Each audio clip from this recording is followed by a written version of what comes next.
Demonstração dos fluxos de caixa, demonstração também conhecida pela sigla DFC. E aí nós temos dois modelos, modelo direto e indireto. No vídeo de hoje eu quero tratar sobre a importância do fluxo de caixa, que é um tópico deste livro aqui, José Carlos Marion, importantíssimo autor, muito utilizado nas faculdades.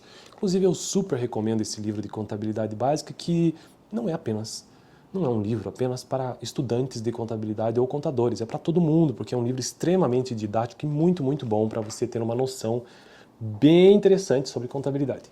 Então, demonstração dos fluxos de caixa, que é o capítulo 8 deste livro. E hoje, então, importância do fluxo de caixa, que é uma das demonstrações contábeis. Existem outras, como balanço patrimonial, demonstração de resultado, demonstração das mutações do patrimônio líquido DMPL, entre outras. E a DFC é uma das mais importantes. Importância do fluxo de caixa. Antes mesmo de entrar no texto, vamos pensar na palavra, né? Demonstração dos fluxos de caixa. Demonstração, o que é essa palavra aí? Vem do verbo demonstrar. Demonstrar o quê? Então, vamos descobrir, né? Demonstrar o quê? Agora, fluxos. O que é um fluxo? Fluxo, imagine aí, fluxo sanguíneo, alguma coisa que envolva essa palavra. Fluxo rodoviário. Fluxo é o quê? Movimento. E demonstração dos fluxos do quê? De caixa.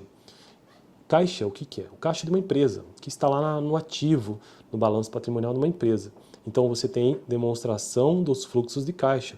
Nada mais é do que uma maneira de se apresentar, de demonstrar, de exibir os fluxos de entrada e de saída e os seus saldos de caixa de uma empresa. Caixa e equivalentes de caixa, né? O banco, por exemplo, também.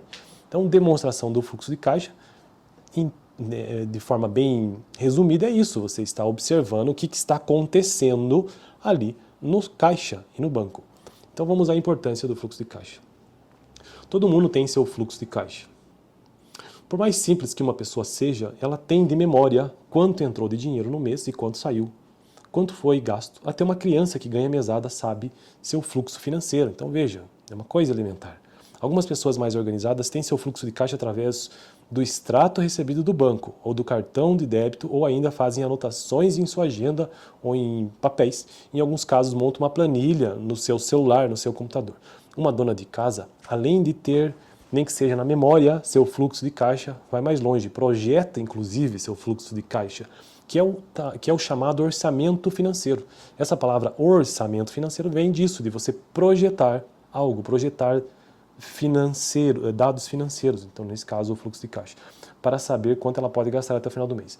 Entre as três principais razões de falências ou insucessos de empresa, uma delas é a falta de planejamento financeiro ou a ausência total de fluxo de caixa e a previsão de fluxo de caixa, projetar as receitas e as despesas da empresa.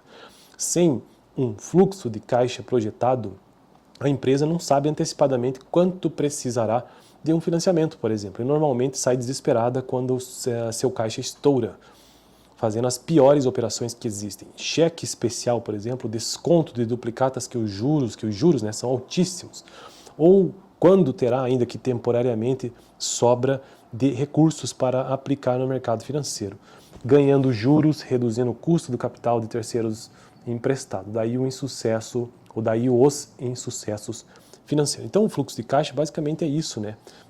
Observar então, que é uma coisa bastante intuitiva, observar dentro de uma companhia o que tem de entrada, o que tem de saída, o que tem de saldo na conta financeira da empresa que refere-se ao caixa ou ao banco.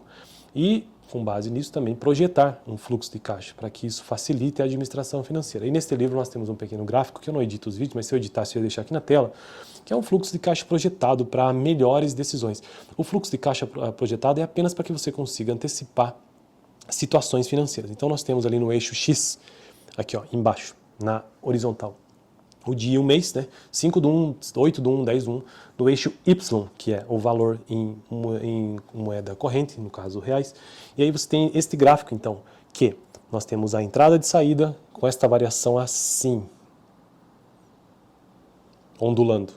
E nós temos a saída de dinheiro, também ondulando, mas elas formando um desenho, uma se cruzando com a outra. Então, quando a saída de recurso está superior à entrada de recurso, isso num fluxo de caixa projetado, você sabe que vai precisar captar dinheiro mais barato nos bancos. E quando existe essa a entrada de dinheiro está superior, você sabe que precisa aplicar o seu dinheiro nos melhores negócios. Então, este é o assunto do vídeo de hoje, foi o assunto do vídeo de hoje. No próximo quero tratar por que a contabilidade no Brasil dá pouco valor à demonstração dos fluxos de caixa. No vídeo passado eu tratei sobre uma introdução, sobre todo o capítulo 8, que trata sobre a demonstração dos fluxos de caixa. Eu fico por aqui, valeu!